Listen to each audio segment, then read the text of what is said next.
السلام علیکم ناظرین، امید کہ آپ سبھی حضرات بخیر و عافیت ہوں گے۔ ہم جو کتاب کا مطالعہ کر رہے ہیں امام مہدی کی تلاش میں، آج کا یہ ہمارا اس کا 7واں پارٹ ہے۔ اگر آپ نے ہمارے گزشتہ پارٹ نہیں دیکھے ہیں تو چینل پر جا کر دیکھ لیجیے۔ چلیے شروع کرتے ہیں۔ بسم اللہ الرحمن الرحیم۔ باب دوم، مہدویت کا معیار قرآن و سنت کی روشنی میں۔ مہدویت کے اقسام۔ مہدویت کے بارے میں حضرت مولانا سید حسین احمد مدنی رحمہ اللہ اپنے مکتوبات میں لکھتے ہیں کہ مہدی اصطلاحاً ایک مقام ہے۔ مقاماتی سلوک سے گزرنے والا جب وہاں سے گزرتا ہے تو یہ لقب اس کو محسوس ہوتا ہے۔ بعض حضرات یہ سمجھ بیٹھتے ہیں کہ مہدی موعود اور مقام سلوک ایک ہی ہے، اور وہ غلطی میں پڑھ کر مہدی موعود ہونے کا دعویٰ کر بیٹھتے ہیں اور خرابیوں میں مبتلا ہو جاتے ہیں۔ الحاصل مہدی تین ہیں: لغوی، اصطلاحی، موعود۔ لغوی کا مصداق وہ شخص ہے جس میں ہدایت کاملہ ظہور پذیر ہوئی ہو، خواہ ظاہری ہو یا باطنی ہو یا دونوں، واللہ اعلم۔ حضرت مدنی رحمہ اللہ کی اس ملفوظ میں چند باتیں بیان ہوئیں۔ ایک، مہدی لغوی ہر اس شخص کو کہا جا سکتا ہے کہ جو مکمل شریعت کا پابند اور اس کا باطن اللہ تعالیٰ کی یاد میں مشغول ہو، چاہے لوگوں کو ظاہراً معلوم ہو یا ظاہراً معلوم نہ ہو، لیکن اللہ تعالیٰ کے ہاں یہ شخص کامل ہدایت پر ہوتا ہے۔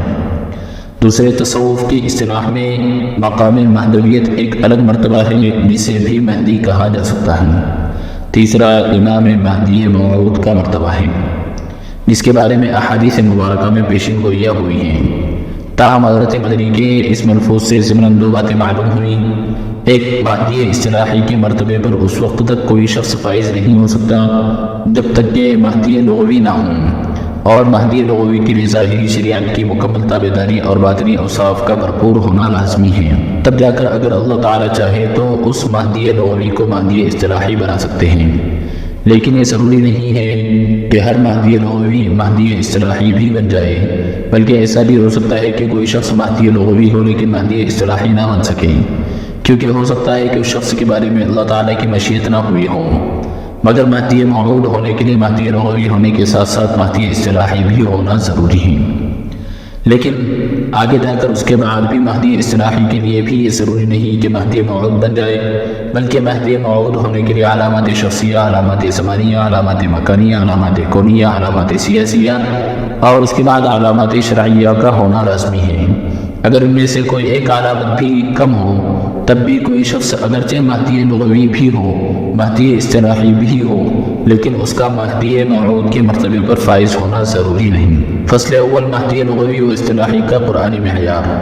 واضح ہے کہ قرآنی آیات کی روشنی میں مہدی ہونا یا ہدایت یافتہ ہونا چند امور پر مبنی ہے: گناہوں کی مغفرت، اتمام نعمت، نیکیوں کی ہدایت اور اللہ تعالیٰ کی طرف سے نصرت و مدد سے مہدی ہونا ہے۔ چنانچہ سورۃ الفتح میں انہی چار امور کو ہدایت کہا گیا۔ دوسرے لفظوں میں مقام توبہ اور مقام معرفت کی تکمیل مہدی لغوی کا مرتبہ ہے۔ لیکن یہاں سوال یہ اٹھتا ہے کہ کیا نصرت اور فتح سے پہلے آپ علیہ السلام ہدایت پر نہیں تھے؟ تو اس کا بے غبار جواب یہ ہے کہ آپ علیہ السلام بعثت سے پہلے اور بعد میں صغیرہ اور کبیرہ تمام گناہوں سے پاک اور رب کی طرف سے کامل ہدایت پر تھے۔ ہاں البتہ عالم اسباب کی روشنی میں اس ہدایت کا اظہار لوگوں پر فتح کی صورت میں کامل طور پر نصرت کے بعد واضح ہوا، اگرچہ آپ علیہ السلام پہلے ہی سے کامل مہدی تھے۔ لہذا اس تناظر میں امام مہدی کی ہدایت اگرچہ پہلے ہی ان کی ذات میں فطری طور پر ہوگی، مگر لوگوں پر اس کا اظہار اس وقت ہوگا جب خسف ہوگا، اور مزید اس وقت ظاہر ہوگا جب جزیرۃ العرب، روم اور ہندوستان فتح ہوگا۔ لیکن پھر بھی آپ خود کو مہدی کہنا پسند نہیں کریں گے، جس طرح سورہ فتح کے نازل ہونے کے بعد آپ علیہ السلام کے نمازوں کی رکعتوں میں مزید اضافہ ہوا اور آپ لمبی لمبی رکعات کرنے لگے اور فرماتے افلا اکون عبدا شکورا، تو امام مہدی بھی مزید خشوع و خضوع، تقویٰ و اخلاص اور باطنی اوصاف اپنائیں گے۔ یہی وجہ ہے کہ سورۃ النصر میں اسلام کی ترقی اور لوگوں کا ذوق در ذوق اسلام میں داخل ہونے پر فرمایا گیا فسبح بحمد ربک واستغفر۔ اسی طرح امام مہدی کے لیے بھی یہ کہنا درست نہیں ہوگا کہ میں مہدی ہوں، نہیں، ہرگز نہیں، بلکہ فتوحات کے بعد بھی خود کو مہدی کہنے کی جسارت نہیں کریں گے، کیونکہ قرآن مجید میں انبیاء کرام علیہ السلام کی زندگی کا مشن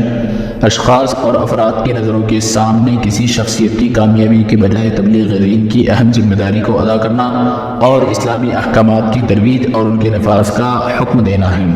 چاہے پیغمبر علیہ السلام کے ذات مبارکات موجود ہو یا پھر دنیا سے رحلت فرما کر فوت ہو چکے ہوں، دونوں صورتوں میں دین کی تبلیغ کی ذمہ داری ان کے اور ان کے بعد وارثین نبوت کے اہم فرائض منصبی ہیں۔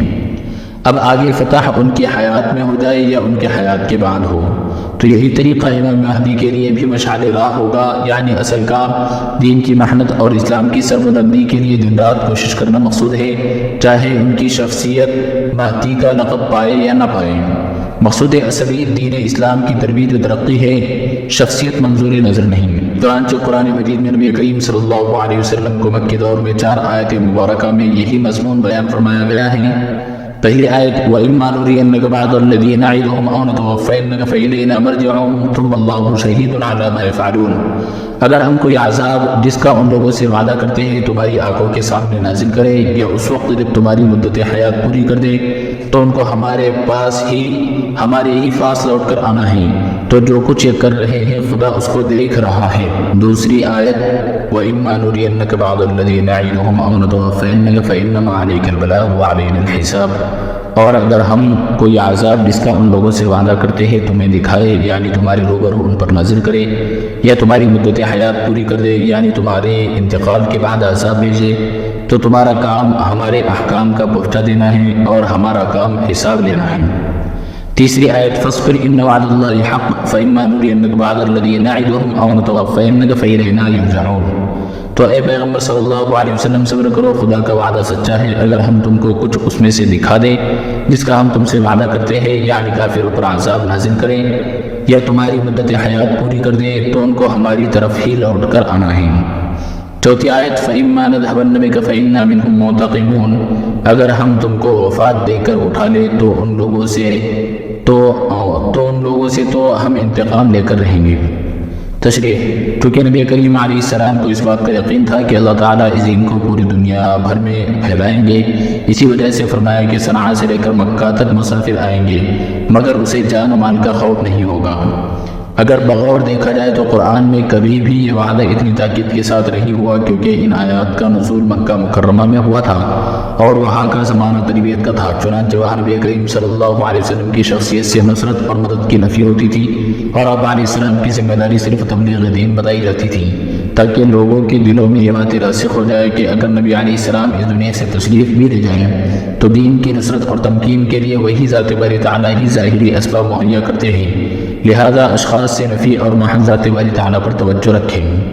اس سے معلوم ہوا کہ نبی کریم علیہ السلام تمکین دین کے بارے میں مطمئن تھے، لیکن ان کے ساتھ یہ وعدہ حرف او کے ساتھ ہوا تھا، جس سے بظاہر یہی مقصود ہو سکتا ہے کہ آپ علیہ السلام کے دست اقدس پر یا پھر دوسرے خلفاء کے ہاتھوں اس تمکین کی تکمیل ہوگی۔ جب آپ علیہ السلام کا یہ حال ہے تو امام مہدی کس طرح اپنے لیے اس وعدے کی تکمیل کا اپنی حیات میں اطمینان دلا سکتے ہیں کہ میں ہی مہدی امام مہدی ہوں اور میرے ہاتھ پر پوری دنیا پر اسلام کا جھنڈا لہرے گا، اور میرے بارے میں پیشین گوئی ہوئی تھی، کیونکہ میری ذات میں صفات شخصیہ، پیدائشی صفات، روحانی مدارک، باطنی مدارک اور رکن ایمانی اور مقام ابراہیم کے درمیان بیعت میرے لیے ہوئی ہیں۔ نہیں ہرگز نہیں، بلکہ امام مہدی ایک عبادت گزار اور مطیع و تابعدار عام مسلمان کی طرح زندگی گزاریں گے۔ ہاں البتہ امید اور خوف کے درمیان رہتے ہوئے امام مہدی اس زمانے میں کامل عبودیت کا مظاہرہ کرتے ہوئے یہی آرزو کریں گے کہ شاید وہی امام مہدی ہوں گے۔ یہاں یہ بات بھی جاننی ضروری ہے کہ امام مہدی کے ظہور کے بعد اگرچہ روم فتح ہوگا، لیکن کیا امام مہدی ہونے کے لیے شرط لگانا ضروری ہے کہ مہدی تب حقیقی مہدی ہوگا جب اس کے ہاتھوں روم فتح ہوگا؟ نہیں ہرگز نہیں، بلکہ اگر صرف امام مہدی کے دور میں صلح حدیبیہ کی طرح واقعہ بھی ہو جائے اور کفر کے سر سے اپنے کفری نظام کی فوقیت کا نشہ اتر جائے اور کفار مسلمانوں کی ایسی قیادت کو تسلیم کر لے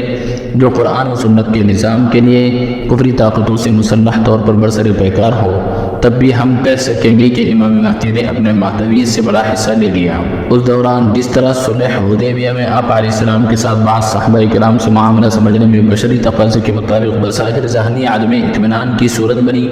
جو بعد میں الحمدللہ ختم ہوئی، شاید امام مہدی کے ساتھ بھی ایسی ہی کچھ ہو، مگر آپ صلی اللہ علیہ وسلم نے وہی کچھ کیا جس کا حکم تھا، تو صحابہ کرام کو بعد میں حقیقت معلوم ہوئی۔ اسی طرح امام مہدی کے ساتھ بھی اسی طرح ممکن ہے، مگر جیسے نبی کریم صلی اللہ علیہ وسلم کے لیے ہدایت کی تکمیل اور فتح کی بشارت دے دی گئی، ایسی ہی امام مہدی کے لیے بھی ممکن ہو سکتا ہے۔